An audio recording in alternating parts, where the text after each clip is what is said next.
sacrifice. I don't even have kids, so I don't know. You get most of it? Oh. Well, I have nephews and nieces, but they don't count, sadly enough. All right. We're live, man. We are live now. Yeah. How you kill the beast? Do you think if I shot you through this, it would actually hit you? What do you think?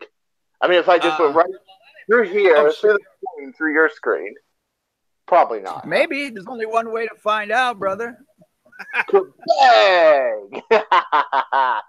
I don't know. That's a Cartaya mod. It might go through your screen, dude. If any dart should go through your screen and then go through mine and hit me, dude, it would be coming from one of your blasters, man. Oh, indeed. Hey, we got people in here, man. We got Boom Tendo. Boom Tendo! You know, he's doing that new thing with the darts. He's making new aftermarket Boomco darts, and I think he's doing a Kickstarter on it. It's gonna be pretty cool. We're gonna finally brass Boomco. Oh, with some 10mm brass. That would be badass. You know? I know. I'm really excited. I think that's really cool. Anything that someone from this community, is trying to get off the ground is really, really awesome. Especially something we have a real need for. There's no, there's no aftermarket darts for Boomco unless you buy it from Mattel themselves. So I think that'll actually help the cause for people who say, oh, I don't want to run Boomco because it's so expensive, and I can go to Light Take, I could go and get a bunch of streamlined darts for cheap. Now they'll have another option, right, and they'll have so let's give a sorry to cut you off, sorry, man. We're gonna give a shout to some of the folks in the chat right now. We have Boom Tendo, we have Just Nerfing, thanks for showing up. We have Slater, we have Cool Magic Forum, thank you so much. We have Empire, my dude, thank you for being here. We have Homely665, and we have Handmade Craft Ideas. Thank you so much for coming by on a Sunday. I know you're probably busy. Thanks. Thank you very much. If you're not in the hobby and you're not familiar with this man, and if you're not familiar with me, I'm Broke Nerfing. I'm a noob in Nerf blaster modding war hobby, but also I have with me a legend, a certified legend in the modding community. He makes some really amazing blasters that'll shoot a Nerf dart pretty darn hard, pretty far. So he makes some really amazing creations, and his name is Chris Cartaya. Hello, I am your designated marksman for today. So in the days that you cannot pick up a sniper because you've had too much to drink, I can do it for you, and I can hit that guy from 200 feet away. I promise. Well, okay, about 30% of the time, but I promise. I'll do it. Yeah. The pond is getting better. It used to be 15% of the time. Now it's gone to 30, 35. Next year it'll be 50% of the time we'll hit them. And then we'll finally hit them for 100%, and there'll be nowhere for the flywheelers to run. You know what I'm saying? Yeah, that's what's up, man. I'll take a Chris Cartaya promise over any other promise any day of the freaking week. Thank you, man. Thank you. And I don't think you're quite a noob. You're cool, man. You're awesome. You fit in with the big boys, Well, I saw you at Ragna. It was pretty cool. Oh, Pshaw. Pshaw, indeed. What did you think of Ragna? Did you like it? Oh, dude, it was so awesome. Like, I haven't been to a large Nerf event or big, blaster event like that before. It was amazing, man. I've never played HVZ, and I know it wasn't HVZ. HVZ, if you guys are not understanding, it's Humans versus Zombies. It's a game that's very popular on college campuses in the Nerf hobby. It's a game where you have a group of people as zombies, and then you have a group of people as humans, and it's basically like a big game of tag. The zombies, if they run up and they tag you, you become a zombie. If you fire a dart and you hit the zombie before they tag you, they're stunned, but they can still keep coming. So it's just basically like the zombies multiply, the humans dwindle, and it's all about it's all about there's different little goals and missions in it. So it's a really fun game, and there's always a final stand with the last of the humans banded together with all the zombies just running at you. It's a really good time. It was my first time playing that.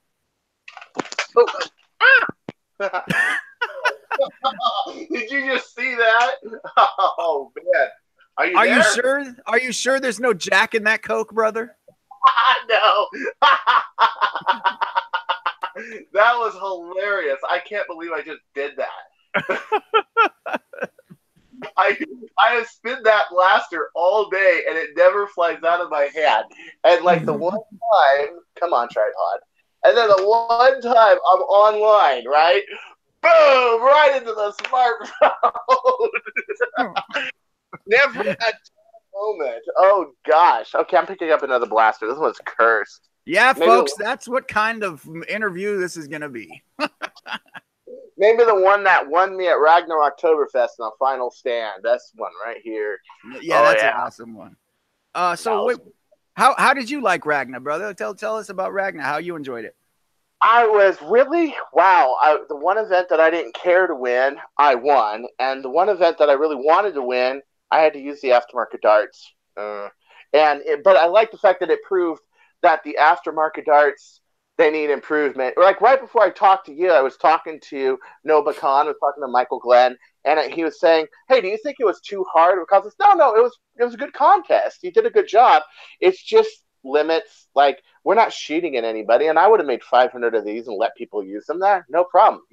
Next year I'm hoping we get to do that because then, oh yeah, definitely would be a contest. And it's just one thing, just darts. But darts are half your blaster, man. You can have your blaster tuned up to, insane levels, but if your darts aren't consistent, there aren't a good geometric reference, they, hit the air differently, forget it. It's not going to do it, So I think that is becoming more an awareness, that, your aftermarket darts are good for just tagging, playing BTA, playing quick flag. But when it comes to actually trying to hit somebody from across the park, we need to improve a little bit in this hobby. And I think we are. Blasters are getting better, more affordable, cheaper.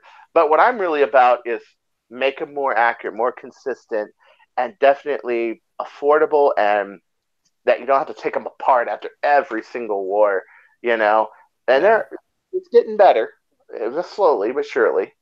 If you guys don't know, we had a sniper competition over at Ragnarok Oktoberfest last weekend, where you basically, I wasn't at the sniper competition. I was at the 5 versus 5 area, and that is the competitive 5-on-5. You're on a field and you're basically trying to take different points of the field and control different points of the field, which we got 4th place. I was coaching. My coaching did it. Thank you. No, but anyways, Chris was in the sniper competition. Tell us a little bit about the sniper competition because I didn't see it. I wasn't there. Okay, so you had 5 1-gallon milk cartons that were 5 feet away, and they're all in different positions. And you were about 60 feet back, which normally wouldn't be a problem, except that this baby right here was sighted for the Pac Ds. So when I threw a Pac D through here, and it's got what's called a Merlin at the end. The Merlin spins the dart at the very end of the blaster. Let me see if I can take this apart and show you. Okay. It will land your dart at a certain point, you see? Oh, yeah. Yeah, I see. And you got to set your scope up for that. The problem is when I had to switch darts, the sight, instead of being here, the target was all the way down here and to the right. And I kept trying to hit it, and it was just everywhere. And they're not as precise, but my darts are like hand cut, hand fit, hand glued. I'm using new old stock Pac Ds from 2013. And I just love these heads. They're really great. I used to use Explorer version 2s. And yes, they take a long time to make, but they're worth it. But they're pretty much like factory darts. They're silicone on the front. They're not bad. I play with them in most games. It's just that Ragnar I wasn't allowed to. At the Stalking Dead, which is a Humans vs. Zombies, and congrats, that's your first Humans vs. Zombies. I thought you did pretty well, actually. Oh, thank you, man. Yeah, that was the first one I've ever had. I played it in small level. We do it at our Nerf nights. We've done it, and the school. Sometimes we do it in our our Nerf group out here, but never on a large scale like that. The bigger, the better. But the problem was it just kept. When I was aiming for the 5, I hit the 2 that was way up here. It was that bad. So for battle, the darts are good, but for sniper, you really got to dial everything in, and it's proving that the aftermarket darts aren't there. And then the other competition was how many times could you hit a target about 45 away consistently. Now, of course, this rewarded the rapid fire people with the pump grips, stuff like that. That's a prophecy. Caliber players. I think the guy who got 17 hits was actually using a flywheel, not even a sniper. And unfortunately, this thing is literally, I mean, it's click, load, fire. Yeah. Click, load, fire. It's not made for speed.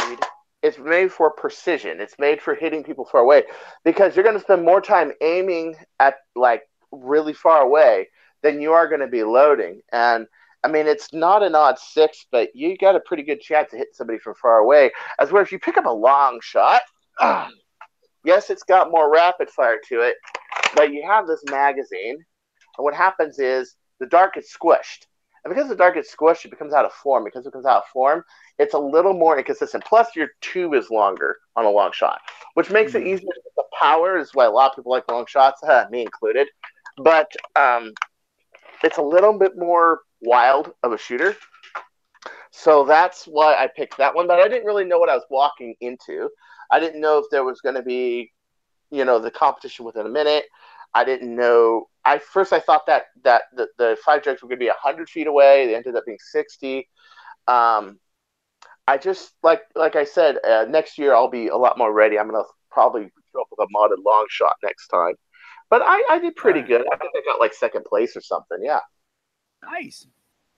Gotcha, girl. Thank you for showing up in the chat. Clowny, Uncle Clowny was up in here. Thank you so much, man. The John Wayne Gacy of Nerf. That's right. Patricia Sprinkles, thank you for showing up. Appreciate it. I didn't get to say hi to you guys yet. So let me ask you. Let's just jump right into things, Chris. Where are you from, man? Where are you from? I am from Santa Clarita, California. You know that one that make that creepy show with Drew Barrymore where she eats people and she's that realtor agent? Yeah, same town. Kid you not, Santa Clarita, California. So the same place where I would say half of Santa Clarita diet is shot is here, yeah. And I'm one of the only nerfers in Santa Clarita. Like if I try to put out a game up here, there's nobody. I have to go to the valley, all the way to like Manhattan Beach, where my league is, Manhattan Beach Nerf Club. Skylar and Corey and all that, and yeah. I met all them. They're good people, man. They are good people. We always tease Corey that he breaks things. That's our new thing right now. We're just kind of treating him like, private from the Penguins. Remember Private? Yeah. By Rico and all them. Yeah. Kowalski, all that. Yeah, you got it. So we're kind of like the Penguins, us four. And then we have Alan Torbino. He's OC Nerf. He shows up to our wars. And a few other people. It's a pretty good league. But I have to drive an hour and a half to go to my wars. It's sad. Oh yeah, that's unfortunate. We have people from here. Like I ran at the church we were doing like a little fall festival, and in the room where we do the Nerf nights, I was hosting like a big Nerf thing like for like 4 hours. We had people coming from pretty far away, like about an hour and a half away.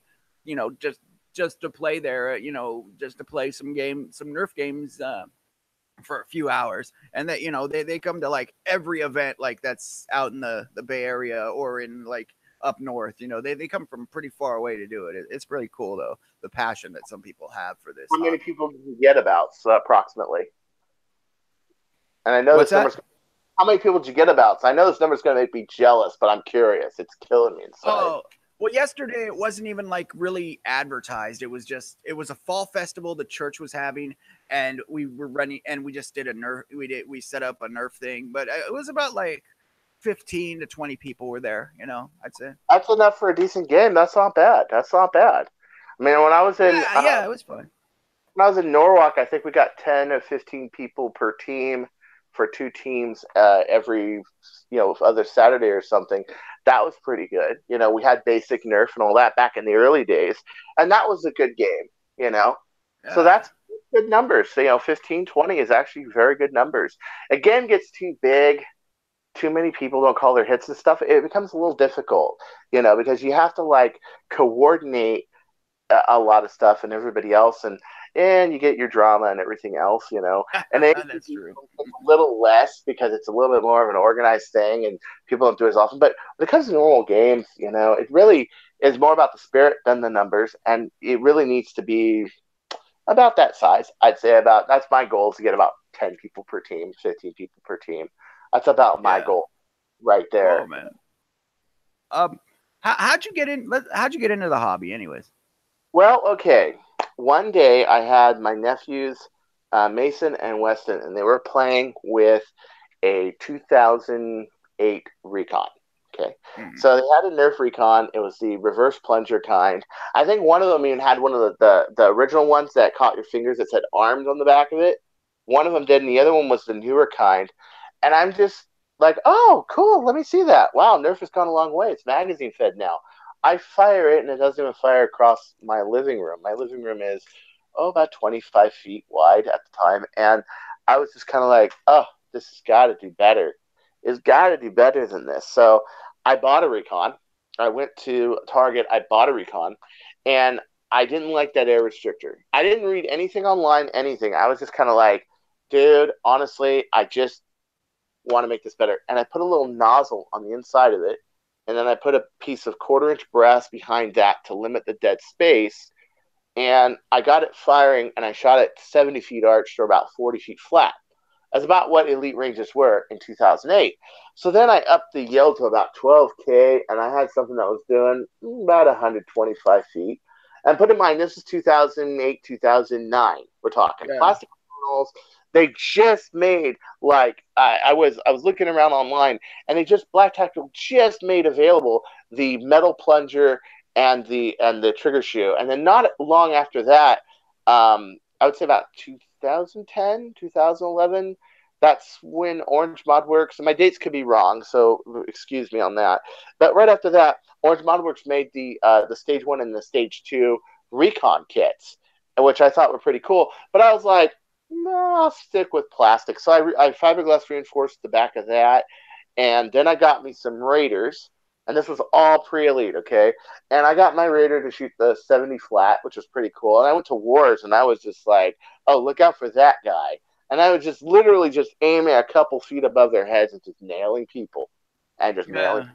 And people were like crazy. So my 35th birthday, we had a big Nerf war at Glen Park. I invited all my friends. And we were playing with Mag Strikes and Raiders and everything else. I was on one board at the time. I was on Adult Fans of Nerf, okay, which they didn't allow people to even publish a modding blaster. And this is important because this is where I ran into Basic Nerf. And we got to being friends for a while. He tried to invite me to HVZ, but I didn't see his invitation.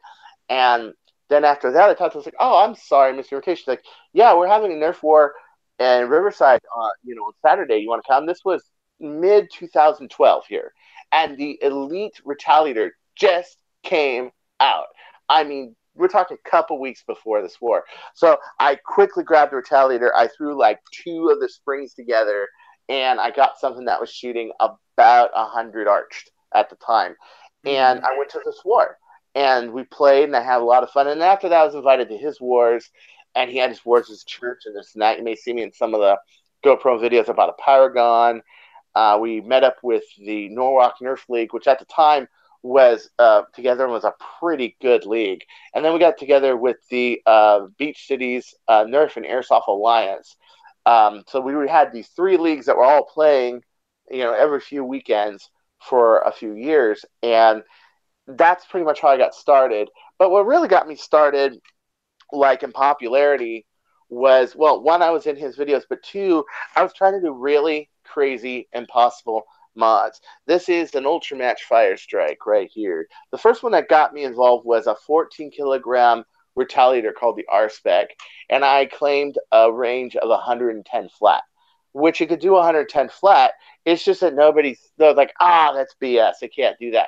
And I was not very good at video.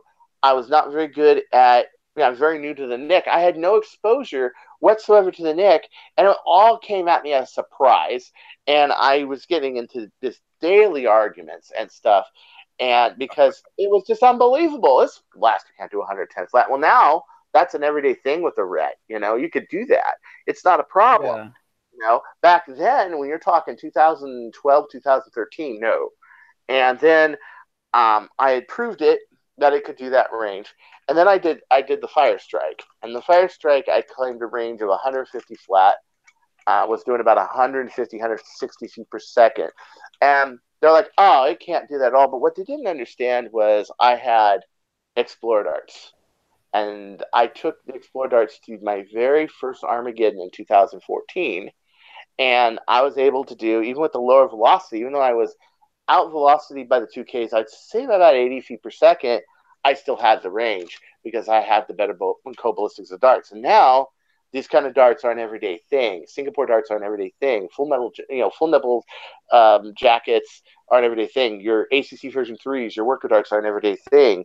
But I was the first one to bring it to an Armageddon, and I got to say, it really was a big thing. And then the next year, I had shown up with Bird of Prey, which between that war and that war, John Aguillo told me, hey, you know what? Because I had a blaster like this. It was called a Type M. I showed up with a stock plunger tube Bird of Prey with 23 kilograms. Now, the way I got this to go fast is not pushing air with a 14K, but compressing it with a very heavy spring. This one's 23 kilograms. Okay. This will do about 200 feet per second.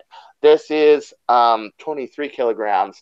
Without the rifling, you're talking about ranges that are in excess of 200 feet. I'm not going to say exactly because I don't want any arguments with, aerospace engineers of biplanes, certain people. I won't say who. But nonetheless, that's a big hint anyway. Nonetheless, I got this thing to shoot really far. So he came up with this thing. I had the one with the Magnus tube in it, and I was doing about 160 flat with it. He's like, why don't you put a long shot tube in there? So then with the long shot tube, I'm like, oh, but it would be too long. This barrel's already this long. Well, I figured it out. Make a coupler. If you make a coupler, you can rear load it. If you rear load it, your barrel can be as long as you want. You don't have to pen load it. Because up to that point, all my blasters were pen loaded. And I didn't like PVC. I didn't like the PVC system. I wanted something a little bit more consistent. So I made a brass coupler. I made a brass barrel. And the Bird of Prey Type L was born. And that was August 17th, 2014, and this design 4 years later is still going strong. And that's basically man. how it started. Is I had to focus on pistols and sniper, and those were two things I felt in the community were falling short. First time I looked up a night finder, a modded night finder, I about was like, what? Look at that long plunger tube. I'm sure it goes far, but you need this big 11-inch K26 spring just to make it do almost 200? Nah, there's got to be a better way, It's this nice handy package, I was really big on small arms, and I was really big on sniper. And then, of course, around this time, I met one of my big influences, who later on I would say, there's a motto called "Don't meet your heroes, you might be disappointed." Yeah, I was very disappointed. Ninja Hank. I learned a lot from him. I learned about darts and barrels, and I became much more of a Singapore modded stock kind of a player in the United States. And I had used these principles for my pistols, for my retaliators, for everything. And that's basically where my whole modding style is. And now I have mag-fed ones like this and all that stuff. I learned this all from basically the Singapore community. I learned this all from Hang. I learned this all from what I was reading on Nerf Singapore, and I really was starting to realize that I'm a lot less of a Nick modder, a lot less of a super stock modder. I'm a Singapore modder, and I felt this kind of technology should be here, and these kind of breach systems, the kind of darts. Singapore's just up on their game because they can't paintball, they can't airsoft, they can't anything. So let's bring this forth in my own way. Yeah. Bring it forward. And that's what I did. But I at the same time retain the respect of flywheelers, because flywheelers are usually on the front line. I'm usually on the back line shooting. Or if I have to run in and save somebody, I'll pull this. Or if I get rushed, I'll pull this and shoot somebody. And I came up with this notion that, it's all Nerf. All Nerf matters. All Nerf is cool. And that's why I like that. All Nerf matters. All Nerf matters. Yeah. You need the flywheel guys. they really do better with the snipers and all that because you have a wider range of weapon balance in a game, and I think that's extremely important is blaster balance because without it, a game just gets bland, you know. And Yeah. the Nick players, those things are strong as steel. Some of these blasters that they make, um, and they're an extremely good influence. We have the Caliburn from the Nick influence, for example. You know, the longer draw and the fire. But it's also Yeah. cool to be able to go to Home Depot and get all your parts and build it. So I was starting to see a lot of feuds between this group and this group and this group and this group, and going like, you know what, Armageddon, we all play. We got homemades, we got air guns, we've got Singapore mod stock, we've got super stock, we got flywheel, we have all these people. We got people with zing bows. Nate Little, yeah, long range, he's one of my favorites because he's one of the old baghead on Nerf Haven because he literally is old school and it's just so cool to talk to him and to see him play. And then Ice Nine is probably one of the fastest Nick guys I've ever seen, one of the best players I've ever seen in the Nick, and one of the most courageous. He's one of my favorites. You got to earn that guy's respect, you know. Yeah, man. We kind of went off there off track, I think, a little bit. But that's where I got started, and that's where it was, you know. What hobbies did you have as a kid, man? Were you always like freaking opening things up and making them like better, or what, dude? Boys, man, the one time I took one of those Texas Instruments smelling things apart, my parents got so mad because those were like the speak and spell. Yes, the speak and spell. I took apart a speak and spell. I took apart I took apart various toys, the robotic stuff, all sorts of things. You know those little robotic ball things? I took those apart, even though you could see through them. Electronic stuff, I took it apart and tried to run current through them and usually fried every IC.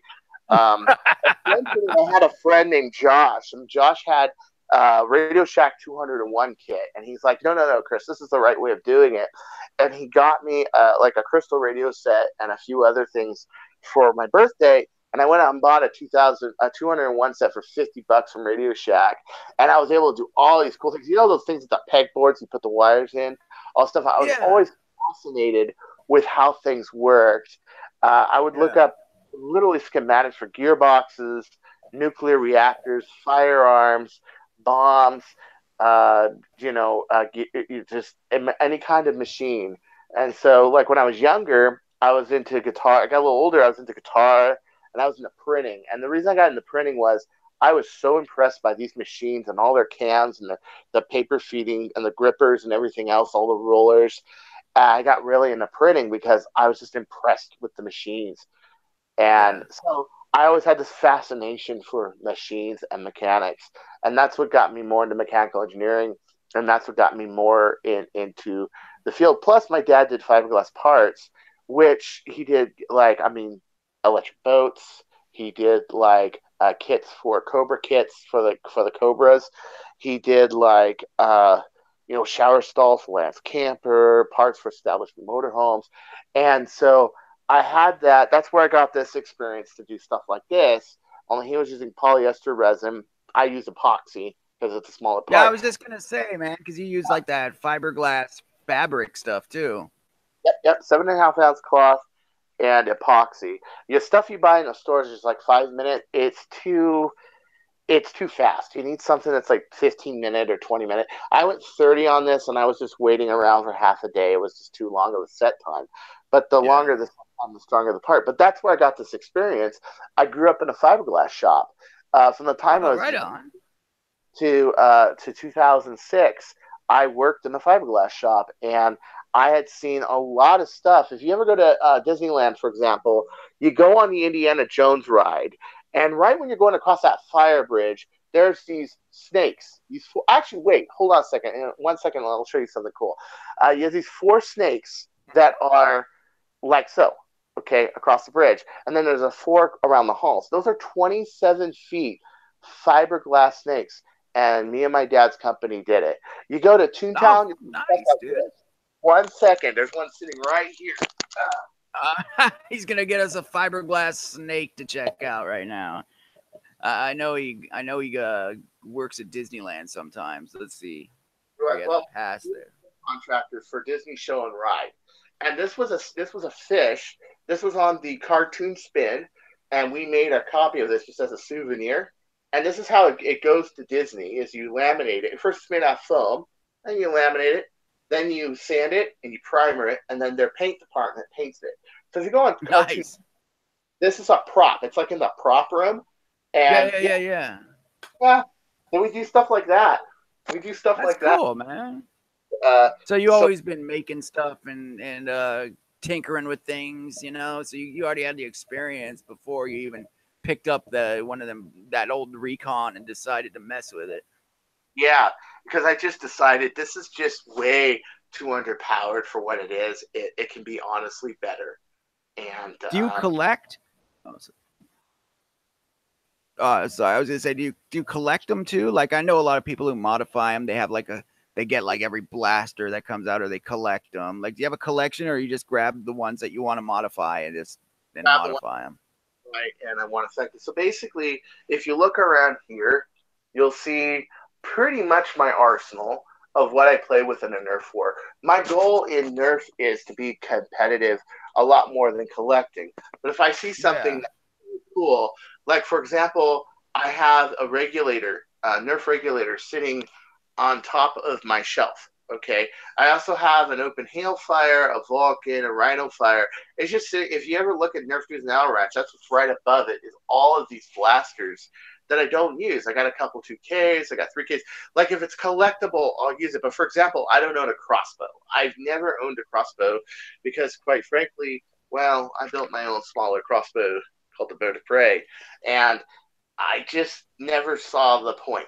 You know what I mean? I have a couple of Yeah. sharpshooters with my first Nerf blaster I ever had back when I was in high school. And even when and I had an Aerostorm, but that got lost, I think. Um, but I had a couple of those and a few other things. But for the most part, I don't collect. I more actively mod. You know, Yeah. it's more Yeah. I mean, What's your favorite blaster that you've modified? Like what's like your pride and joy, man? the Bird of Prey Type R variant is my favorite. Nice. The reason is because it's the most accurate, fastest blaster. And I mean fast. I mean, you can get something that's 4 feet per second, but your darts are just going to fly everywhere. This can do in the 300s. It's got very good range. It's got very good aim. It was a product of many years of research from 2013 and even till now with the new Apollo tube and the new fiberglass head. Uh, it's the 5 years, and my style of modding is not like to mod something and then leave it. It's to just keep improving it. It's like if you go to Yeah. Disney, and I'm big on Disney. I'm huge. I was there I was there like a couple weeks ago. I have a pass. I love Disneyland because I love the idea that Walt had that Disneyland is never complete. You keep improving it. You keep making it Mm-hmm. better. Blasters are the same thing. You keep Dude, I improving. love that analogy, man. I like that a lot, dude. That makes a lot of sense. Yeah, you make it better. You don't stop. This thing had 18 kilograms, was using a plastic rod, and it had a fixed barrel. Well, I took that same fixed barrel. Now it's coupler. Now it's got a fiberglass reinforced um, Orange Modworks fire strike kit, which I only made 100 of these, sadly enough. And I had displayed my distaste of that on my channel because I was like, dude, you really should make more than 100 of these, you know? Yeah. And I had improved this over time. All my blasters are improved over time. Like I got the Mauser Fire 1, and even after I won Stalking Dead with this blaster, it doesn't have a mag release. It's static. It needed a few other things to it to make it practical for the everyday shooter. I went right home and built Rev 2, which Yeah. and it's a lot more of a useful blaster because if this thing can just Yeah, I was seeing you. I was watching you doing the quick mag change, man. That's sweet. yeah, it's really cool. It really does set it apart. Even though I learned to shoot, I mean, we're talking probably till 2016, 2017, I was almost all pistols. And the only reason I even used the MagFed at all was usually as a backup blaster. I mean, I would shoot one shot at a time against people with hoppers, magazine fed, flywheel. You know, even if I got charged, you would see me holding this fire strike, and it is quite a sleeper. People get deceived; they think, "Oh, that's an easy target." No, but I got a little bit more into the magazine fed stuff around the time that I was getting more into long shots and getting more into that, and realizing that we can make them better, we can make them more affordable. And when the Chrono Mag came out, when the Chronos came out, I made the Chrono Mag, and this is a good. Yeah, that is sweet, dude. I like that. Yeah, Do you have? Yeah. Do you got a least favorite, man, or do you have a blaster like a friggin' or a mod that you like are not very proud of, that you're just like, damn, dude, this turned out like shit. Oh God, do I hate Stampedes. First off, they have very small volume. They're the same volume as a Night Fighter. Well, I don't like the Night Fighter tubes. I like the Fire Strike tubes and the Long Shot tubes and the Apollo tubes. I go for more bigger diameter, shorter draw, and the Stampede just isn't like that. The other thing is, it's a complicated mess with the timing. If you don't reinforce the spring on the on that switch that's on the motor, it will just keep going no matter what. And I had actually built one to 14K. It was doing about the same range as an R-Spec Retaliator, which was really cool. I mean, you had 110 without a seal breach, 110 flat without a seal breach, and it got sold for like $300. Like somebody just wanted it, boom. And I was like, yeah. I had spent so much time on that blaster. I took it apart like 30, 40 times just to get it right, all the timing right. It needed a heavier returning spring. It needed a spring on that one part. That was the two things that made it better. But it took me so long to figure out. Plus, the breech doesn't close consistently every time. It doesn't close all the way either. So trying to seal breach that in full length, impossible. Impossible. And they're just a pain in the butt. And quite frankly, then flywheels came out, and I'm just, even to see me with a magfire, to me, this is like holding an Uzi compared to holding a single shot, I still want to get a Stampede. I don't even have one yet, man. Well, there's a lot of shit I don't have, but I want to get a Stampede. I think they're cool, man. Nothing more beautiful than a nice Stampede, I will be honest. Yeah. There's nothing more cool than that, but it is the biggest pain in the butt. And the one time that I did run a modded Stampede with 110 flat, I completely decimated everybody around me, and I was like, okay, that's too OP. That's too powerful. Hey, I got a question that's a little different. How did you get started on YouTube, bro? How did I get started on YouTube? Well, I had it goes right along with the beginning story with the R-Spec Retaliator and people saying, no, it can't shoot that far. Give me a break. So I started a YouTube channel. I had my music channel. That was for my music. So you'll see Cartaya, Chris Cartaya music. It's one channel. Yeah. But I decided to start another channel because I wanted to disprove the claims of the R-Spec. But put in mind, I was so bad at video, and I was using my little notebook computer camera. When I was saying that's broken now, well, it was breaking at the time, and it wasn't running very well. And I brought my notebook computer to this basketball court, and I knew it was official basketball court length. It was over 100 feet, okay? So I decided, okay, the pad it's on is 110 feet. If I go past the pad, I've proven it. So I have this video. It's called the Super Veloce R-Spec Retaliator Race Test. And you have to look at it. It's a terrible video. The lighting's all wrong, everything. On top of that, I'm not shooting it with me behind me. I put the notebook computer down because the thing's like a brick, okay? It's this 16-inch screen, 8-pound notebook computer, and I'm just shooting across the basketball court. But they were right. It doesn't show anything. The people that were complaining before and were arguing before, they had valid points. They had good points. And I was very new to the industry. As a matter of fact, when they started to go, oh, wow, I can't shoot that far, and these are good mods, I became a lot of their friends. Yeah. The way I am, where I don't hold grudges against people or anything. And also, these people are right. Yeah, you're not really showing the angle of the blaster. What's it shooting? I mean, it's shooting flat, but they don't know it, Yeah, true.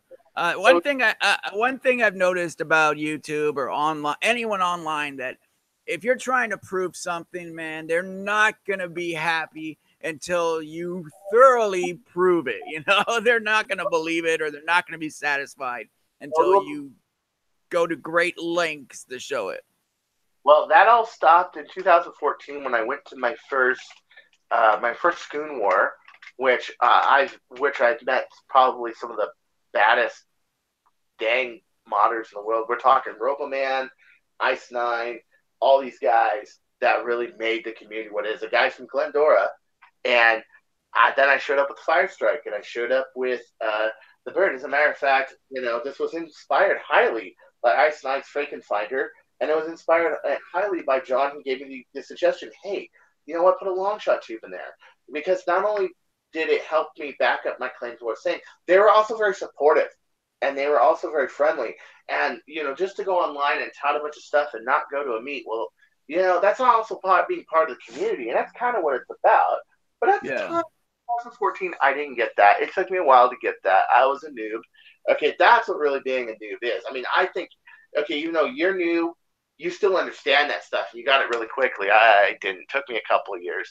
And when I started showing up to meets, and believe me, my first meets, I was so nervous. My first Armageddon, I was so nervous. And I was so amazed with how supportive everybody was. True. Even one of the most controversial nerfers at the time. Yeah. Seriously, that's how the YouTube channel started. And then it just built from there. So it started as demonstration. I wasn't really trying to get hits. I wasn't really trying to do reviews, anything. I was just trying to show people online what I was working on and what I was doing. And then it became a little bit more popular. My channel became a little bit more popular. If you guys are just joining us, talking with Chris Cartaya. He's a Nerf or a blaster modder, and his channel link is in the description of the video right now, or in the description of the stream. I suggest you check it out. He has some really good content on there, some real content. He's a very real dude. He'll tell you exactly how it is, man, and he'll show it to you, and he'll show you things in a way that it's not overly complicated. Like you're just talking to one of your buddies, and he's breaking things down for you. That's what I really appreciate about his content. I'm not, I don't understand the physics and understand a whole lot of the mechanics of these blaster mods, but when he's talking about it, it's like, all right, okay, I can see that, So I suggest, if you guys are interested in the hobby, if you guys think this stuff is pretty cool, take a look at some of the things he does. It's pretty impressive. Another thing that I do, and I offer this to anybody, but I got to do it on my own time because I get busy, everything like that. And that's regardless of how popular you are, not popular you are, everything. Is I do let people Facebook message me and ask me whatever they want, and I try to answer them the best of honesty. That's anyone. Anyone. I know you, don't know you. I'm talking even friend or foe, man. I will answer your question and be nice about it and show you what's what. I've helped people with their projects before. I've been in teleconferencing where people were doing mods. I mean, right before I was talking to you, I was at a teleconference where a guy was working on a plunger head. And I was like, okay, well, if you put a washer behind it, it will probably work better, stuff like that. So I like to get involved in the community and talk to these people, and it really does make your day when you see something that's just shooting dismal, and all of a sudden it's shooting across the street, and I'm like, yeah. It makes. But again, sometimes I get busy too. This last week was extraordinarily busy. I had all Ragnar to upload. I still have to upload part 3 of the Stalking Dead, but it's night anyway. You're not going to see much. But yeah, I still have part 3 to do, and I had this mod to do that I was working on, because Ragnar was like my second win. It really was. I really felt a lot better when I came home from Ragnar. But I honestly, anything you guys need, I will message you back, and I'll help you out. Thank you. Yeah, thank you very much. I do appreciate that. I talked to you before I even really knew you. I messaged you, and then we saw each other at Ragna. It's really cool, man. You're a very open person. And speaking of the community, why don't you show what's going on with your shirt and tell us what happened, how you got that?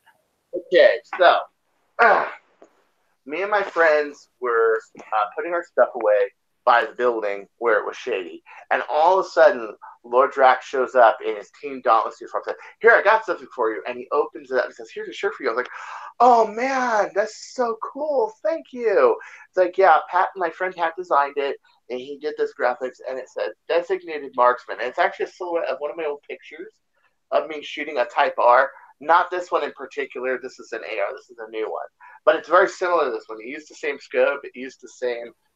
It used the same stock rail and everything, and it's got a big lion behind it because I'm a Singapore modder, and this made me so happy. I came home and I was like, "Mom, look at the shirt that Lord Drac gave me. Lord Drac gave you a shirt?" I was like, "Yeah." Oh wow! I mean, and I thanked him up and down, and I still do. I really do. You know, I've met Lord Drac. I've talked to him. He really is a very down to earth person. Cares about community. Cares about his league. Cares about the sport in general. I love him personally. I mean, some people like him. Some people hate him. I think he's great. I think he's just great.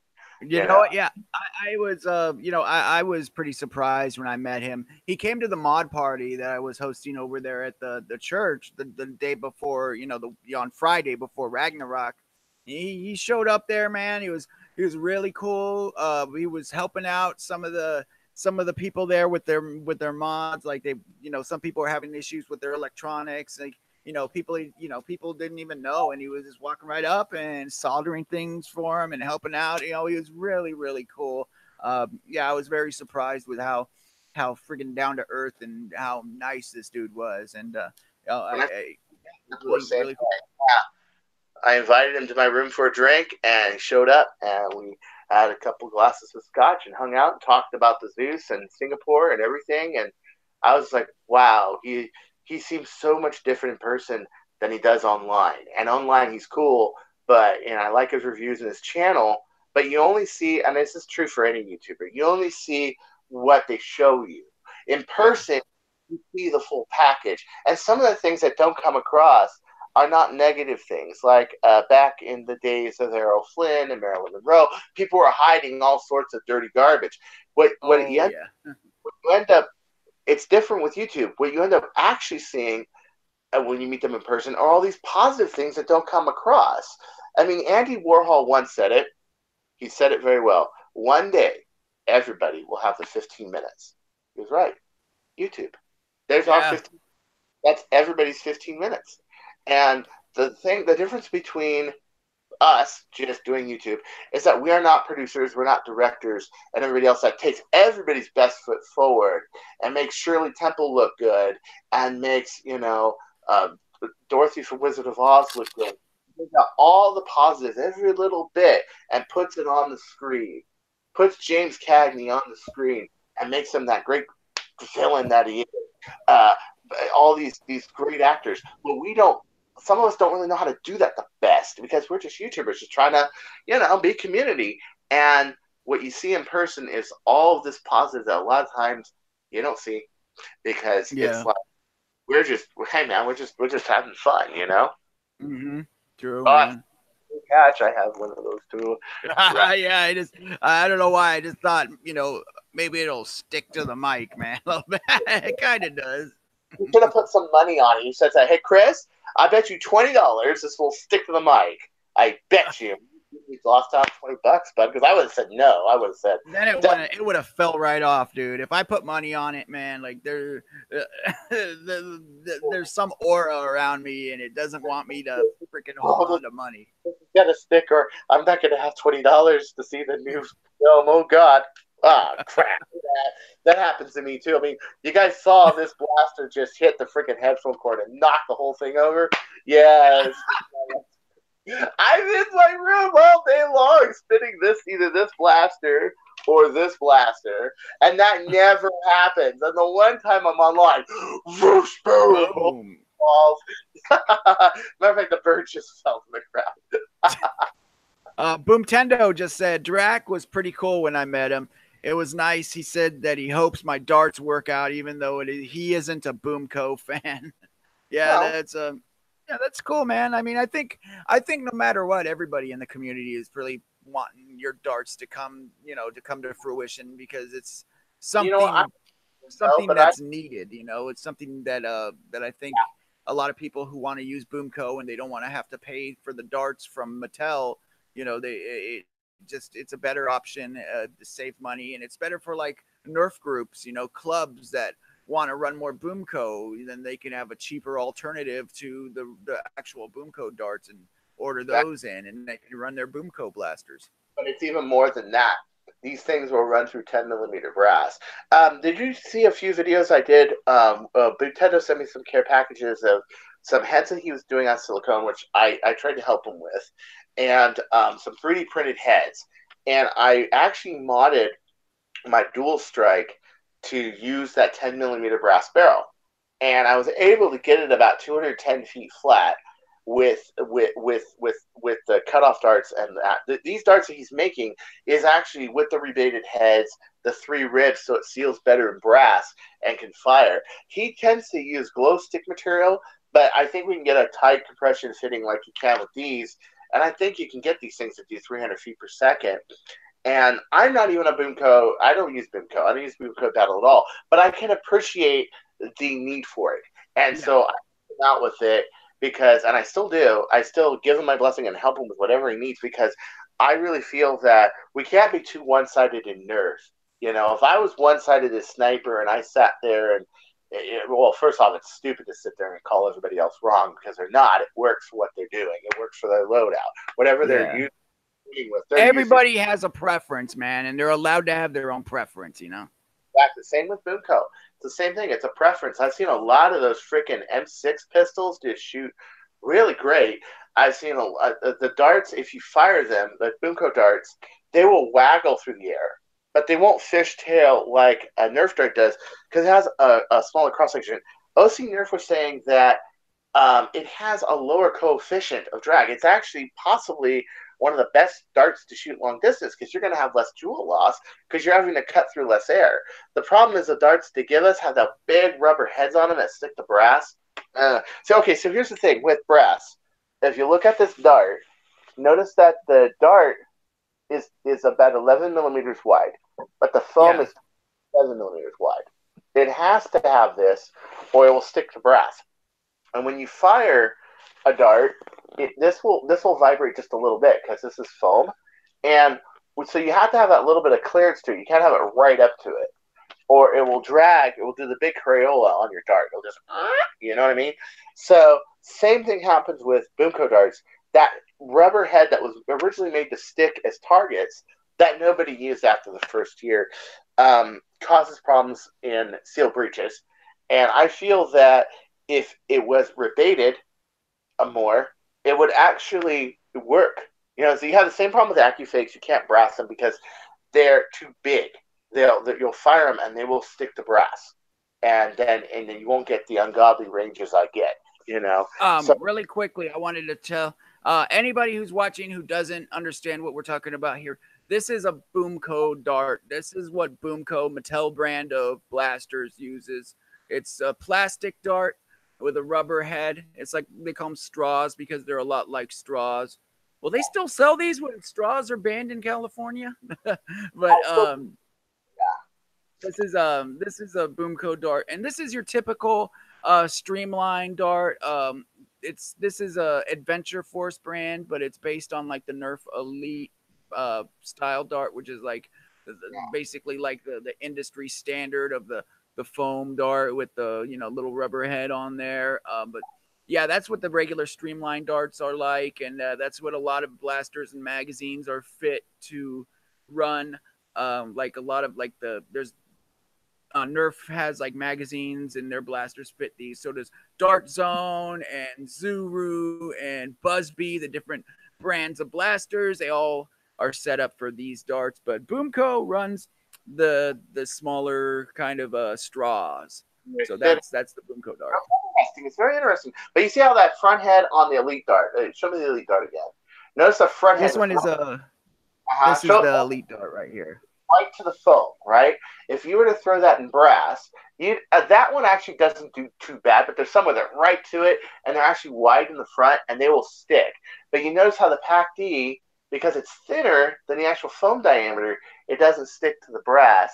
Boomco has the same problem, only that material is really sticky, as where, like on the Adventure Force, it's at least vinyl. If you have enough wax or whatever in your barrel, you might actually be able to fire it okay. But that one will just clog in your barrel, just like, because it's not just rubber; it's really sticky rubber, and it's very flexible rubber. So these are Yours are all kind of like these guys right here a little bit. With the diameter. What? because they're The soft. diameter of the foam is a little bit bigger than the diameter of the nipple. To be rebated. The nipple needs to be rebated. I mean, I hate to be a fan of rebated nipples in common, but when it comes to darts, however, it's a good thing. You know? Yeah, there you go, man. I got Exactly. the flatheads too. I got the flatheads on there as well. This is the ones that most of the people I see using, the worker And, ones with the flat. and what I hate about those is that space between the dart. Like on this one, the heel is glued, so air doesn't get past it. So it has the most effective range of all. But those things, they still stick the heads out. And I'm just like, Howard Hughes was right. Flush rivets, flush Flush rivets. rivets, yes. I love The Aviator. That's a great freaking movie. I love Aviator too, but he was right, and that's Yeah. why the H4 racer or the H1 racer, excuse me, went so fast, and it broke the air record at the time for speed. I think he was doing 337 miles an hour, 331. I have to look it up, but in the 30s, 40s, that was bullets. That was just, So we unheard. were. Oh, I'm sorry. I didn't mean to cut you off again, man. But I was gonna say, since we were talking about like the community and how they were a lot of the Nerf community wasn't believing you, and which is why you got into YouTube. What is your what do you think about the community now? What do you think about the state of the community, not just in regards to you and believing your FPS ranges, but how do you feel the community is, I the think temperature of it right now? the community is not as hot as back then. Back then, it was a lot more of a community where a lot of these guys have grown up more. It's not as bad. You still see a few little cat fights here and there, stuff like that. You still have some really immature people that think that they're 10 years physics and somehow the physics of a metal ball bearing is the same as a foam dart. And it's not, because a dart is somewhat of an airfoil. And a steel BB is not. You still have a few of these know-it-alls here and there. You still have stuff like that, but it's becoming a lot better than it was. They're trying to standardize things a little bit more with BTA, a little bit more with the games with the mod limits and stuff like that. And I just see that the only way to get to this is together, and I think a lot of people are starting to see that the only way to get to this is together. But then again, my judgment of the community overall is a little different because, I mean, a few years ago, I was getting in arguments every day, just every single day, about what I was doing, and every single day, and then it stopped and it became better. And so my perception of better and worse is largely based off of that. But I see a lot more of this, um, importance of giving credit where credit is due. What I don't like right now is people will have an idea unless it's completely practical for them. You notice that Hasbro never made a bird of prey. Well, Hasbro couldn't make a bird of prey. It wouldn't be safe to advertise this as a toy. This is more Absolutely. like an outdoor thing you would find at Turner Sport or Walmart or something like that. Mm-hmm. I see a lot more of is copycatting, where you'll come up with an idea or something and you'll see somebody else do it. I'll give you a great example, and this is kind of why I brought this Yeah, processing. yeah. Well, at the time I was designing a blaster, still have the design, called the Archer 450. And the Archer 450 was based off the German G3 series HK rifles that had the two rails on the back. Now, you had two kinds of stock you can have for the German G3 rifle. You had the solid one, and you had the one with the two ribs that was a T-rib, like so. Okay? So, it wasn't, I was going to do this one differently, and this is why it's not exactly a copy, because this was going to emanate from the body, not the back of the stock. But A worker got wind of this and decided to do their prophecy like this. See what I'm saying? This is a Yeah. design, an army design. And it's like so. And they call it influence. Okay. Then you had, now this was a direct copy, the 25N spring. Well, the 25N spring was actually based off of me using a number 62 spring in a recontaliator that went all the way back to the cap. The cap was reinforced by a piece of fiber tape and used 1-inch long screws so the cap wouldn't blast off on you during battle. That blaster got 230 feet per second with a stainless steel and brass breech. Well, like I do the Chrono Mags and the Mauser. It's a very similar breech. It was just based off of a Retaliator bolt. Well, that's where they got the idea for the longer spring and the higher pre-compression. Retaliators suffer from the fact that they don't have that higher pre-compression because they're 4-inch long springs that have only 1 inch of solid length. Well, at that distance, you can only make a coil so thick and have pre-compression. You might have an eighth of an inch of pre-compression or a quarter. This thing's got like 2 inches of pre-compression, and so therefore a prophecy is powerful because it has the pre-compression to it. Well, they got that idea from me. Damn. A couple of those things were so, but workers got so much other cool stuff. I like the finger grooves on this. I like this rail. I kind of wish this was a sliding rail and not a 3-bolt rail, but oh well, it works.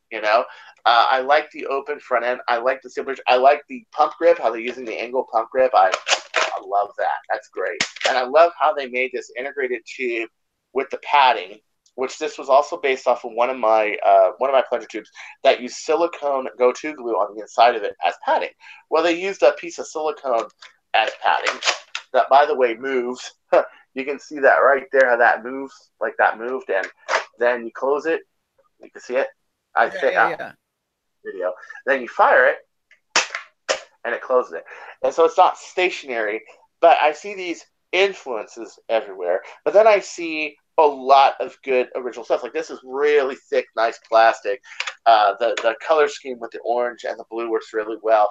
It's all textured on the outside. Definitely an improvement. Definitely a good product on its own. But I see a lot of things which they get copied. I like the fact that when they did the draw handle, they didn't do it like my speed hook that goes on the bottom. They did it so it goes in that one bolt there. And I'm like, okay, thank you, worker, for doing that. And I like the things they have, like the sight risers and stuff like that. But you see a lot of stuff just get copied, and it's making people apprehensive to make mods. It's making people afraid to make mods and to do stuff. Like, for example, the Mauser Fire is actually the proof of concept for the original Archer pistol. And we're talking the original one. We're not talking the current one. The current one, they wanted to do full length. They wanted to give it an omni breech. They made it completely different than what it is now. The only thing that's the same at all is the fact that it uses a long shot type tube, and the lockup is different. My lockup was take off the back, lock it back like so, lift the whole thing up like it's literally like a rifle, like an M16, where you can, on that one you arch and then you can lift the whole thing up and take it apart so you have frame and then you have firing mechanism, and from there you can take off the barrel and everything. That was the idea of the Archer pistol. This is why with the CETA, the head engineer Alan Go was trying to make the CETA a lot like my Archer, which, by the way, the CETA was not my project, just so you guys know. I only helped with a few little things that Alan needed, and that was it. But originally, it was a solid one-piece design that they had bought from Explorer, fair and square. They didn't just copy it; they bought it, just like they bought the Zeus design, bought it fair and square. Okay, Zeus 2. Explorer designed it. They manufactured it. They had a deal that they get so much money and so much this and that, and they can't change the design. Jet can't change the design, stuff like that. So I saw the whole deal with that. That was all fair and square. So they had taken the CETA, and he tried to make it so you only need 2 pins to undo the whole thing. Well, then he resigned, and what happened was, you had Delay City and all that stuff and everything else, but, it should be known that it was really, the CETA was, I think it could have been done better. I think it could have been made a little better. I've heard that from a lot of people, actually. I wish that I could have done a good job. Now, I'm not saying a CETA cannot be made better or made to the level of prophecy, because personally, I think it can. but it just didn't have enough of my influence. And I'm the guy who made the first 14K Retaliator. I should have been. They should have put me on that project. A lot of things with Jet was not my call. Okay, making this hollow right here. Oh, this is better looking. Was not my call. I wanted this to be solid, but no, they wanted it to look like the Pac D mag, just So, like a concept. See, this was the so perfect. Yeah, I was gonna say, so like, so what you were saying was what the things you dislike about the community is the fact that companies can now, or where companies were kind of taking ideas from the modders and utilizing them basically and profiting on them without the yeah. without Give credit to those modders was at least trying to employ those modders and work with them. As we're now, it's a yeah. little more like I see the design, I'm just going to take it and copy it. And yeah, it's just like what happened with that Blaster Tech Scar, and they decided not to make it for the United States market. Market, you remember that incident? They just up and copied it, Yeah, and, I've heard about that. Yeah. and they stopped and they didn't do it. That's the thing is where is that cooperation with companies and modders? There needs to be a better system of cooperation rather than just seeing it online and copying it. Oh yeah, well we're just going to take it and we're going to make money off it, not give credit, or doing what SAB did. Oh yeah, we got Captain Slug's calendar and we're just going to modify it and say no, it's our design. It's not his at all. You know, no, Captain Slug worked his ass off and made the calendar. I'm sorry. You know, Yeah. eventually kind of conceded to that, but at first they were just being complete douchebags. And that's got it. That fine line of creator and manufacturer is a place where I think we need a lot of work. Attitude, stuff like that, dude, it's a competitive sport. People are going to trash talk. Haters are going to hate. Lovers are going to love. Mm-hmm. The way it is. Okay, I try to be as nice a person as best for sport as I can be, but you know, some people you just can't get along with, and there's that too. There's some people you just can't get along with. That there are people I've tried to get along with, and well, I'm sorry, you just can't get along with them. It's just it's not that they're bad or anything. It's just personality, and that's been since the beginning of time. I mean, you're talking, you know, ancient holy wars, everything. That's differences have always been. You Yeah, know, for sure, some of man. that is just that. So that's maybe I have a little bit of a rosy outcome towards it than most people have, but that's the reason why. I've been there, I've done that. I'm a lot happier that things are nicer now. And yeah, but the biggest thing we got to worry about right now is that cooperation between aftermarket and modders. Where is that line? I think Jet tried to incorporate that, that the modder's influence gets rewarded, and then Worker kind of did what they did, and other people have done what they've done. I think that needs to be better figured out. That needs to Yeah, be.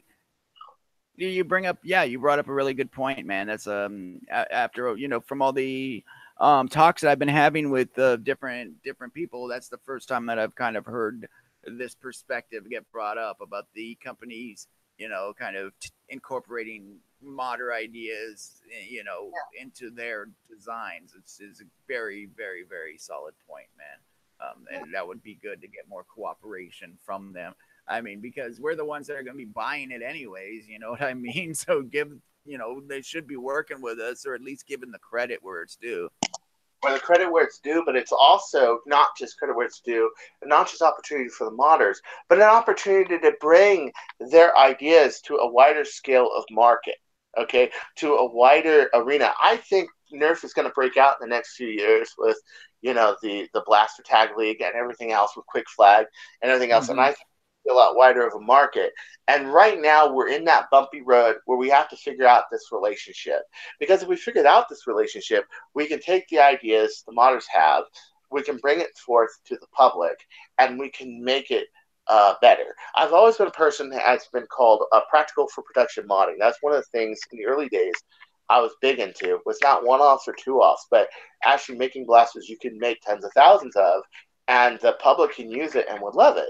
And at the same time, not sell out, and at the same time, not incorporate the ideas of others. And I'm starting to see that needs work.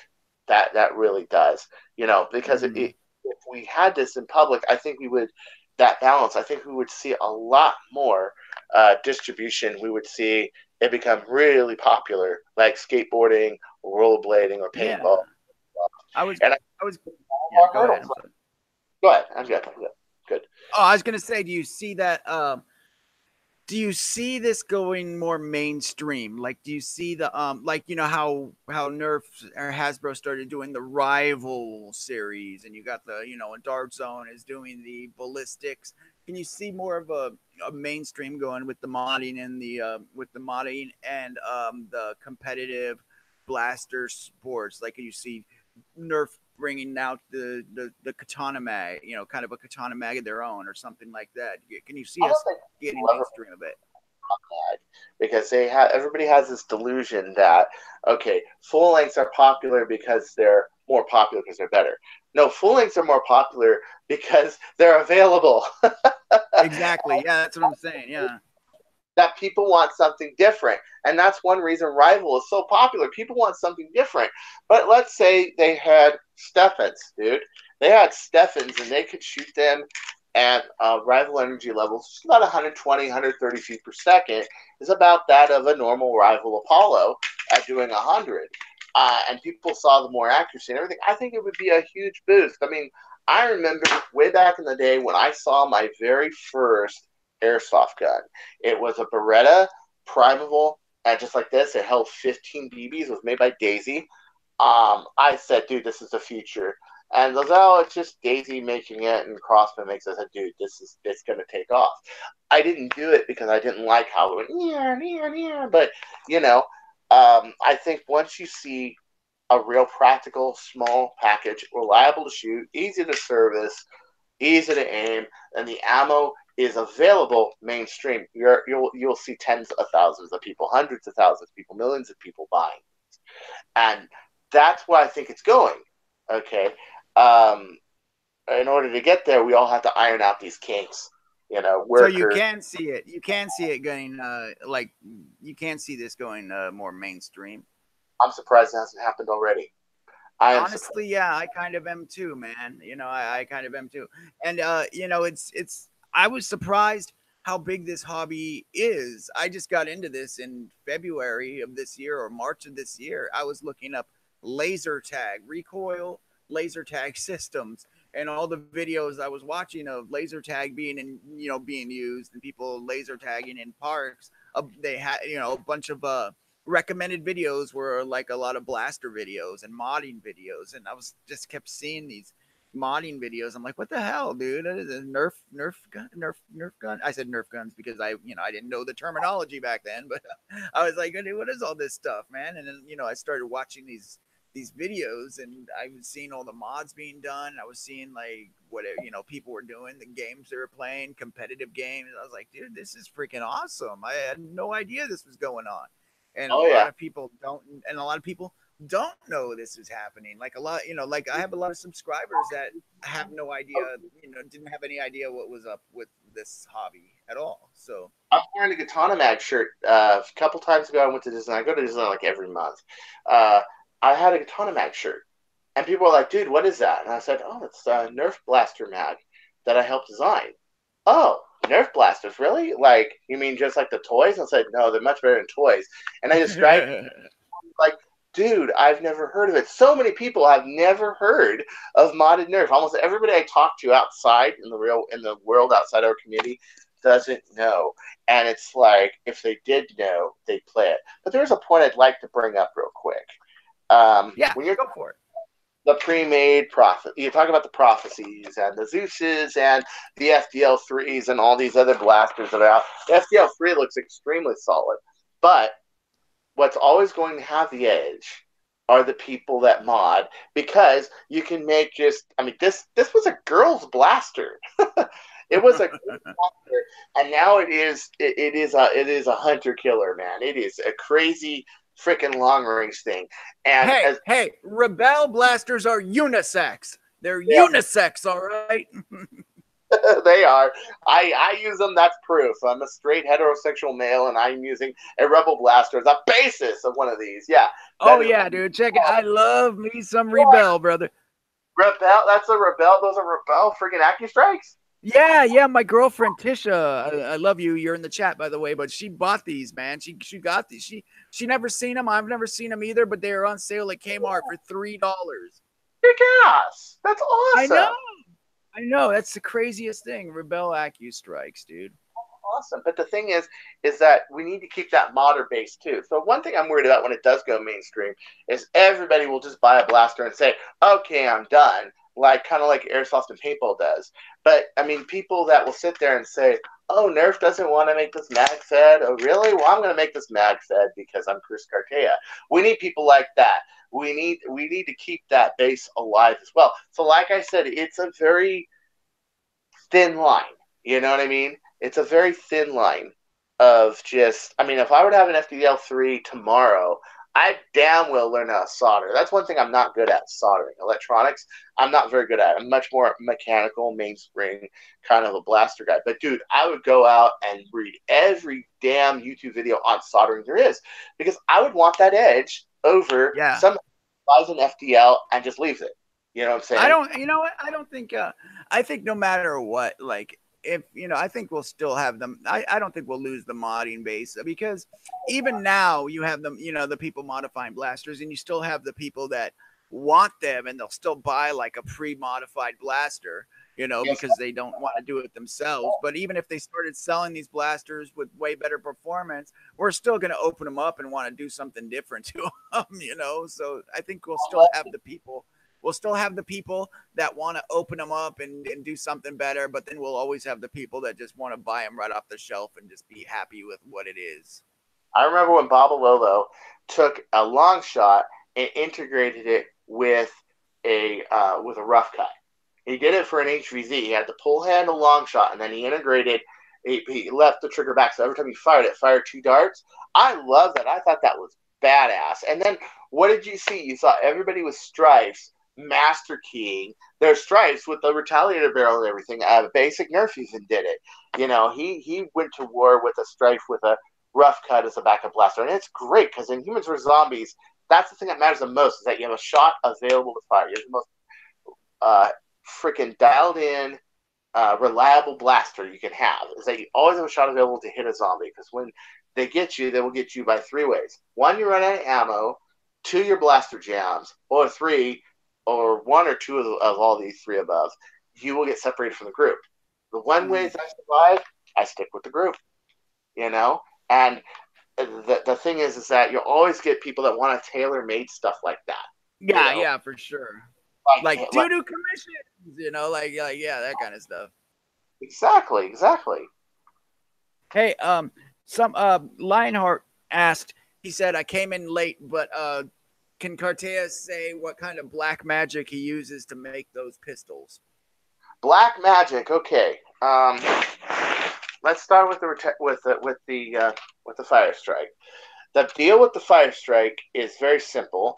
It has a brass barrel and it's glued to the very back of the plunger. This is 0 dead space. If I put a dart in here, as a matter of fact, here, let me show you with the bird. The bird does it too. I still got to finish this. I got to put fiberglass on this and then happy paint it like this or happy tape it like that. But this is about 95% completed. You make it so it has 0 dead space. Here's the dart on the barrel. Mm-hmm. And this is a clear tube, so if you look really carefully, can you see that at all? Can you guys see that green dart? Is it clear enough? The green dart? Sorry. It's really okay. I'm trying. Let's see. You can see it right in the breech. Right. Okay, yeah, I can see it now. I didn't want to talk because when I talk, the camera flips back to me. No probs. You can see it. It's figuring stuff like that out. Like people are like, oh, this fire strike mod, you hammer tap the mod, but it's got all this dead space. Well, I was like, well, why do we have to even use the air housing? So I punched the brass all the way to the end of it, and that's how I got the ZDS fire strike. For a whole year I wasn't doing that, and then I finally decided to do that. The other thing is spring load. You have to, first off, the plunger rod usually has a number 10 screw going all the way to the catch. What this does is it makes it so the catch doesn't bend. And so when you lock it up with a heavier catch spring, you can put outrageous loads in the blaster. Now, Fire Strike, unlike a Bird of Prey, where I can throw an 18.5 like this, and I can do over 200 feet, no problem, with a barrel that's sized for the plunger tube, which, okay, that's the third part of my black magic. We'll get to that in a second. Let's go with part two, is having an ample enough spring load. Without the force, you can't have the power. No matter what, spring load will always equal velocity, and then after that, it's just your fine-tuning. So here I have a Ret spring on the inside, and I have a rival Apollo spring on the inside of this.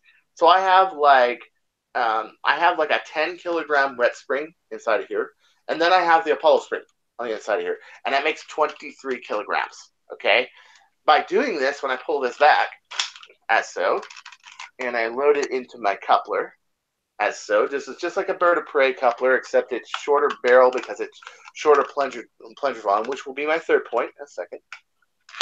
I got power. I got enough power to throw this thing. The third part of my black magic is ratios. You basically, on a blaster, your force is your spring, your propellant is the air. You have to have the best usage of your propellant, just like a real firearm. If you guys ever pick up an L frame, 357, or an N frame, 44 Magnum, my favorite being the N, of course. I think X is too big, L is too small, N is perfect.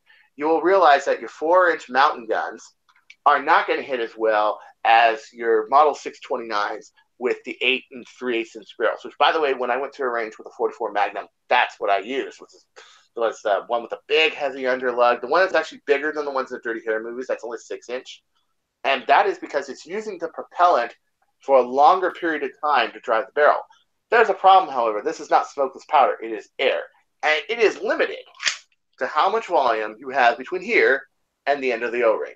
So what you do, really simple. You measure this. Boom, boom. You take out your plunger tube, you mark where the plunger tube is, and you figure out how deep it is, and then you figure out the diameter. Put this into your pi r square and multiply it by how many inches it is, and then calculate that to cc's. Divide that by 1.7 because you want 22 psi coming out of here, okay, which is about 1.7 to 1 barrel, and then you calculate a inch of barrel. You now have a ratio. Now put in mind that you have to have a certain amount of force to break the friction in the barrels, and I find that's about 22 cc's. PSI. And what that does, it makes it so when you fire it, your darts don't explode. It's got enough force on it, and you're seeing this thing go meow down your street. That's how it's done. Those three things, the air ratio, and that's 16 kilograms and above that ratio. It's lower if you go 14, 10, or 8. So 8, I think it's 2.2 to 1. 14 kilograms, I think it's 1.9 to 1. But at 16 above, it's 1.7 to 1. It's a J curve, like a calculus graph. And that's how you do it, basically. Nice. The other thing is, crown your barrels, people. Oh, my gosh. Here, let me take off the Merlin on this thing real quick. Okay? These come right off. By the way, if you haven't seen it, be hypnotized. Look into my spiral of my Merlin that I built by hand. Oh, yes. Every time I see somebody with brass saying that their blaster's going underwhelming, it is two things. It's either the length of the brass, the fact that the brass is really dirty on the inside. Okay, three things. Or it's this crown. You see, this crown right here cannot go in. If it goes in, it will snag your dart at the exit of your fire, and it will slow it down. It should have a little bit of a push to it because the barrel is a little tighter than the dart, and that makes it so you have adequate pressure buildup as the dart is firing. Some people like 13 millimeter where there's no real pressure building up. It's just flying at as fast as the air can push it. So a lot of people like 13 millimeter barrels. A lot of people in Singapore like it, and it does work. Yeah, I like personally a little tighter fit, so I go with 503 inner diameter brass, which is 17/32. But notice, no snag, man. No snag. I could take a half-inch piece of brass, and I could push it right through here, and this isn't too tight. What happens is people try to use those pipe cutters, and they'll cut them. And I do, too, because they make concentric circles. But I file it at the end, and I make it so that it's perfectly flat like the end of a straw. That's actually a good way to describe it. I just thought of it. End of a straw. You know how you get a straw, and it's like perfectly flat? That's what it's going. Yeah. Skylar and Corey said hi, by the way. Ooh, hi, how you doing? Hello. Whoa. He was just explaining the black magic he uses to make those little delights he brings to wars. Little delights and fears that I bring to wars that make people go, oh, yeah! Yeah, exactly. If you guys don't know, in person, I'm a little bit like that that robot Gur from Invader Zim. I'm a lot like him. So if you watch that video where they're doing all those happy moments, where the guy goes like, "What? You want to look at the whole planet?" and he goes, "I do." I'm like, I do. Yeah. I love Gur, dude. I do too. I love that show. I would have never taken it off the air. I know, man. It was so popular too. I don't get how it went off, man. I think people just, there were certain parental groups that thought it was too dark and whatever. And it was dark. It was a dark freaking show that was a lot like The Oddballs, which was another show I really liked. Yeah, I should have at least stayed on Adult Swim or something. That'd be really great. Yeah, totally, man, for sure. But lately, I like. Oh, sorry. Oh, no. We're going bad. Okay, go ahead. Okay, I was gonna say. I'm sorry. I was gonna say. What? So, what are your future plans? Like, do you have any future mods that you're working on or anything? Okay, I did the Rev 2 Sharpfire. Right now, I'm trying to get this to feed and work as reliably as possible because these are really good sidearms. What I want to do is I want to build a T handle up here. The original Mauser Fire had a T handle, and this made it so. Here, let me unload this real quick and show you. The original Mauser Fire had a T handle. And what this could do is you could go clunk, clunk, clunk, clunk, and dual wield. So just nice, dude. I want to make these so this can be dual wielded. That's one modification I want to do. Another I want to do is I want to see what new pistols come out. There's that one new Doomlance. It's either Doomlance or Zombie Strike pistol.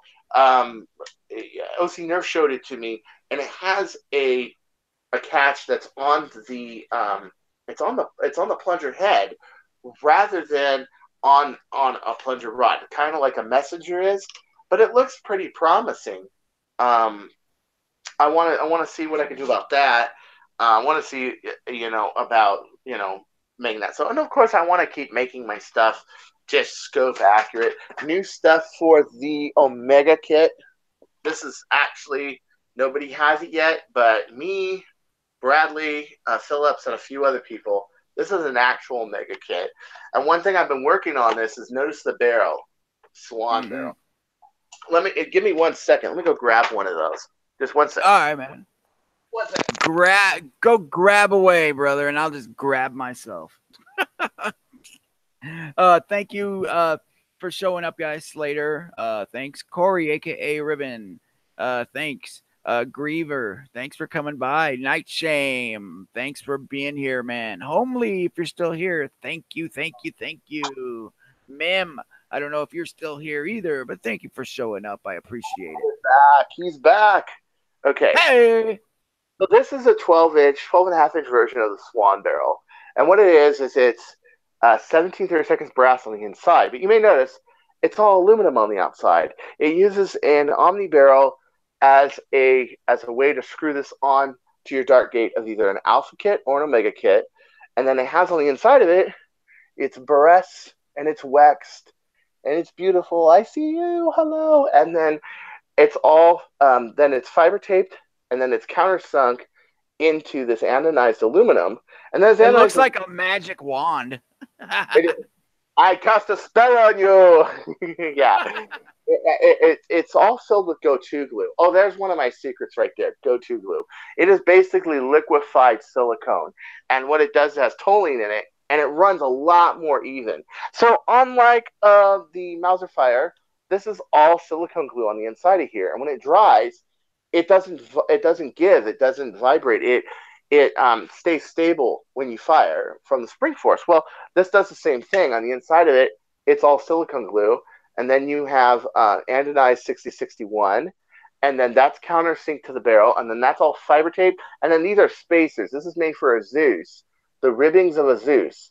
So when you tighten up the barrel, it this doesn't go anywhere. Like, check this out. I have one of these barrels, but 16-inch on Big Blue. Big Blue weighs 7 pounds because of the big 3x90 40 30 millimeter objective. Look at this, no give. Have you ever picked up like an M14 and done the same thing with the barrel? Have you? Like the whole gas powered mechanism? No play, none whatsoever. If you tried this with an AK, you'd probably break it. Okay. Yeah. So and the reason for that is, and this is a plastic gate. One of the only plastic parts on Big Blue is the gate, and it doesn't break it. Why? Yeah. Because of these standoffs. So I want to start. Nice. I want to work a bit more on barrels, and this is also a Swan barrel. This is the 14-inch Swan barrel. This isn't the jet barrel, and it is bound here and bound here. So that's made for a long shot. Where it's bound where the where the barrel adapter is, and it's bound back here before the dart gate. Same thing. So this is one I built. I put on my Omni, and I'm never taking it off on my Omega because I'm never taking it off because this thing just majorly kicks ass. But cool, it's so man. Cool. Damn, that's got a good seal. You know how many K I'm doing this one-handed? Can you guess? I know I'm a strong guy and everything, but can you guess? No, I can't, man. 16K turf. Oh shit! Really? This thing will do 280 feet per second with this barrel and that spring. If I up it to 18.5, I'm doing in the 300s. Okay, and it does it with a metal sled with no tail. Now, this was the problem with taking out the tails, is you couldn't one-hand prime it with this, but that was okay. We're only moving to STGs. With no tail, with 16 kilograms. No problem. I'm sure I could do 5 if I had stronger arms, or 20K if I had stronger arms. But that's how smooth the actual prototype that they had made. This is how brilliant Alex Kong is. He's that brilliant of a long shot modder that he made it work without a tail. That's like awesome. The one thing I'm amazed of this whole kit. Everything else is like, okay, it's got a graphite plunger rod. Yeah. It's got a metal breech. Yeah. It's all metal. Yeah. The one thing I was impressed with was this. I was like, oh, this is so cool. I don't even want to put an SPG on this. I just want to, like, say goodbye, sucker, bam. You know what I'm saying? That's what I want to do. That's killer, man. That is really cool. So that's so that's your future modding plans then, I guess. Next 6 months, yes. Get the barrels better. Get stuff made for the Omega kit. Brass barrels, stuff like that.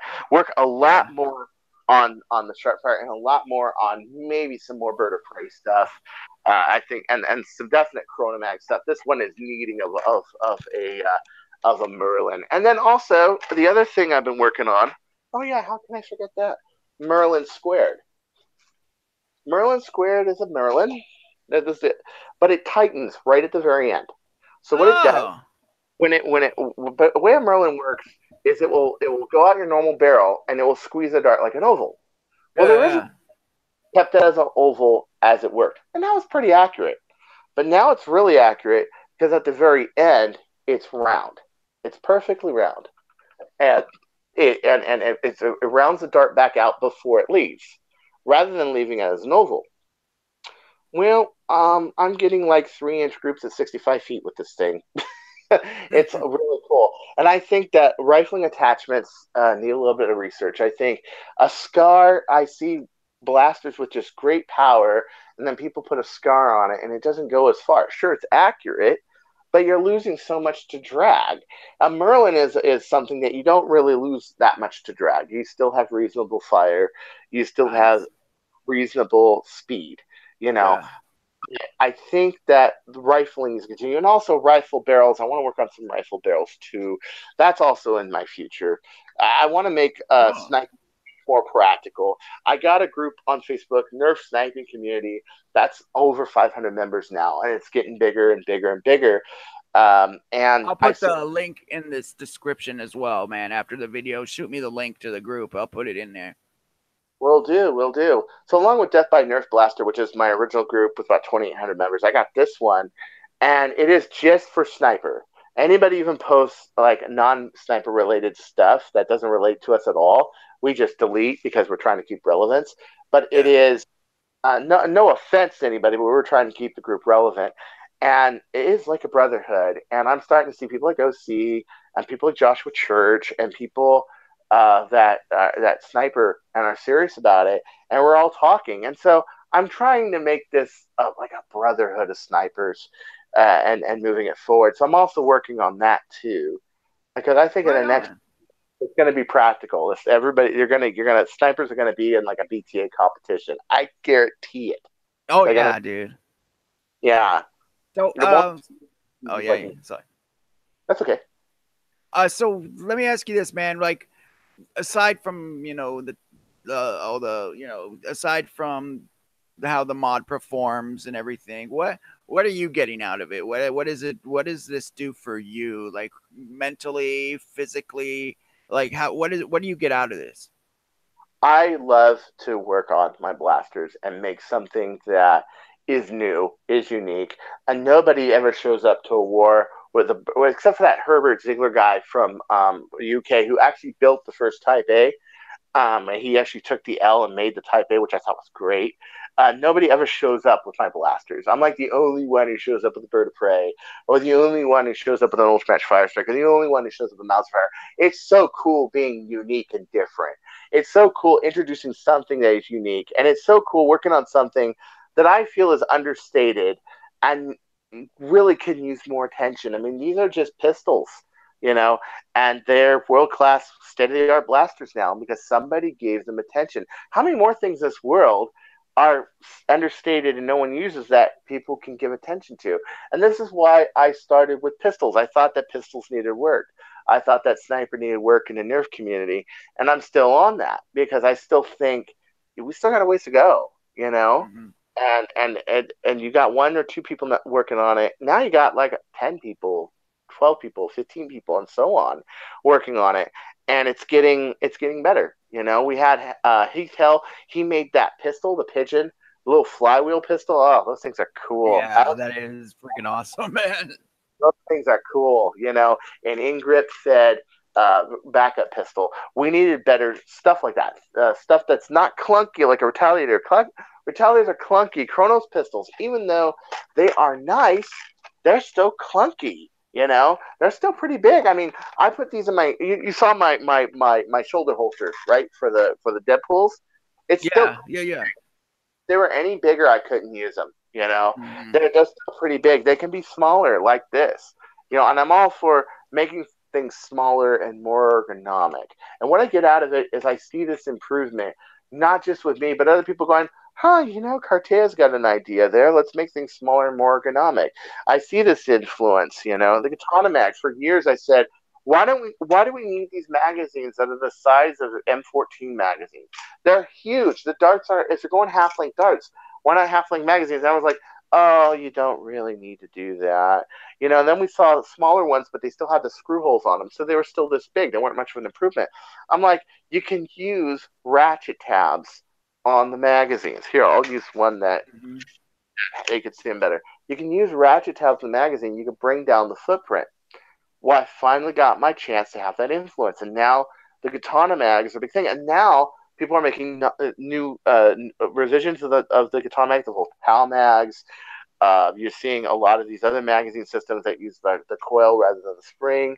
Um, the much more compact package.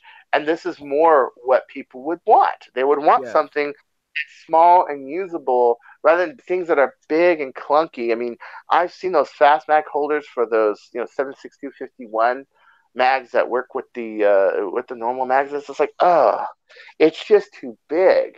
You know, if you're full length, I understand, but if you're not, why are we crippling ourselves? You know, Yeah. Yeah. Yeah. and I love having that influence, and I love the community and helping people out and talking to people, and of course, I just love going out there and kicking ass and winning Definitely, man. and winning competitions, and just everybody looks at this old 43-year-old and doesn't understand that I'm a sleeper, buddy. I'm You are the sleeper. That's cool. I'm like that. I'm like that freaking Oldsmobile Cutlass with the freaking 500 caddy block in it with blowers, and it's got 600 horsepower. And it's just like people go next to me. It's like, oh hi, yeah, I'm in an Oldsmobile Cutlass Supreme, 4-cylinder, green light. Thank God. That's what I like to see, baby. That's it, you know. Yeah. Nice, man. Hey, is there anything else that you want to say? Anything you want to get off your chest, man, before we wrap this up? Take a good look at Drax Tooth and Nail. It's a good system. I saw it at Ragnarok Oktoberfest. I think it would do the Caliburn a lot of good. The one thing I didn't like about Caliburn when it first came out, it's all 3D printed parts. So the parts that take stress are all 3D printed. Well, this gets solved by the Tooth and Nail.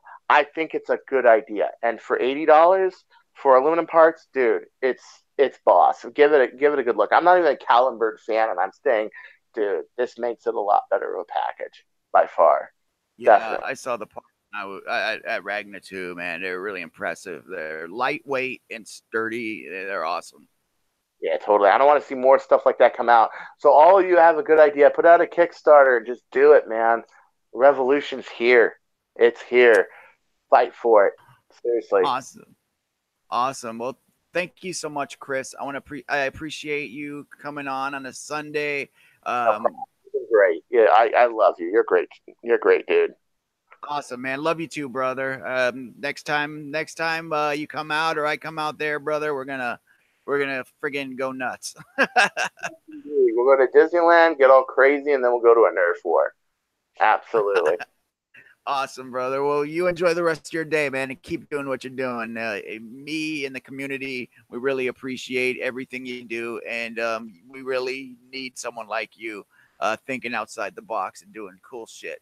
There's lots of us. You just got to come out and do it, man. This community has got so much talent and so much ability. Don't be afraid to go out there. Don't care about other people's ridicule. Don't care about what other people are going to say. Just do it. Just run with it. Take the ball and run with it. You know?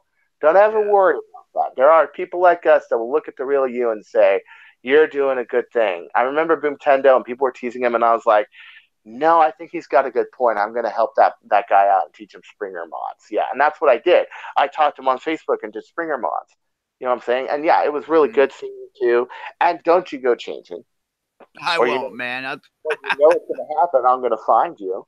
I know, bro. I might change just so you come over and find me and we can hang out. Ah, that sounds like a challenge. All right, brother. I'll All bring right. the. Thank you very much, man. Take care, buddy. You too. Everybody, thank you so much for sticking with us and sticking with us through this interview series. I started it out with Boom Tendo, my Boom Friendo. We didn't think anyone would care. I didn't think anybody would show up again or anyone would check out and or want to see any more of them. But it's actually been a mild success. A lot of people were jumping on saying they wanted to get on the channel and be interviewed. People were leaving a lot of comments and messaging me and telling me, you know, things that they enjoyed about this series. I'm very happy that Chris Cartaya took the time to speak with us. He's a really good dude and he does some really good work. If you don't know who he is, I suggest you go to the description of this video and check the link. He has that and his channel is in the description of this video and check out some of his work. It's really good. He's on Instagram as well and Facebook, so definitely check him out. If you guys like my channel and you want to see me keep on going, if you want to see me keep on keeping on, I do have Patreon. If you guys want to help me out, I would appreciate it. I do I try and keep coming up with new, fresh content for you guys. And it is difficult for me being on a very, very limited budget. But I do want to keep improving things. Like I want to get better camera so we could do better stuff at Nerf night. I know the Nerf night is really choppy and it's really bad, and people give me comments about that quite often. So I do want to get better stuff for that as well. So you could pledge for like $1 a month, and it does help me out a lot. And you could do up to $5 a month, which I do want to shout out my patrons. We have American Foam, Brad, he's one of the patrons. Slater is one of my patrons. We have we have Homely665, Tisha Key, and Inga Loves Life. Thank you all so much for being my patrons. My Patreon is in the About section of this channel, and if you don't want to sign up for Patreon, I also have PayPal. That's also in the description of this channel in the About page. And if you want to help out and keep this channel going, and you don't want to help monetarily, you can just share the videos, comment on my videos, like them, or subscribe if you're not subscribed. Subscribing really does help out as well. Just getting an extra number on the subscribers. But I want to thank everybody that showed up today. I want to thank Cool Magic Forum, Boom Friendo. Thank you for coming by today. Clowny, thank you so much. Griever, Corey, and Skylar, you guys showed up. Thank you so much. Night Shame, Tisha showed up too. Empire, you were here. Thank you so much. Simply Glam, Mim, I appreciate you so much. Slater was here. Mr. Manhattan, which I think was, I don't know if that was Skylar too. Susie's channel was here. Carlos was here. Neoblade, CJ, Traveling Man, Recycled Dude. Thank you all so much for coming by. I do appreciate it. If you didn't check the interview, if you weren't here at the beginning, it'll be available for listening to in a little bit. I'm going to have some new content coming out soon. Worker Kit is sending me some items to check out for you. I have Tactical X-Men is sending me a tactical vest. So that'll be out soon. I'm getting some more magazines to review that are arriving shortly, I believe. Yeah, so I have some other items coming that I will hopefully have some reviews on soon, and some gameplay footage will be out as well. So I'm trying to keep up with content, keep making content for you guys. It's difficult when when companies aren't sending me things. I gotta try and put something together that'll be interesting. So yeah, I'm doing my best, and I appreciate everybody that stuck around. So thank you so much for watching. And there's one more thing. Oh, I have big news. Check it out.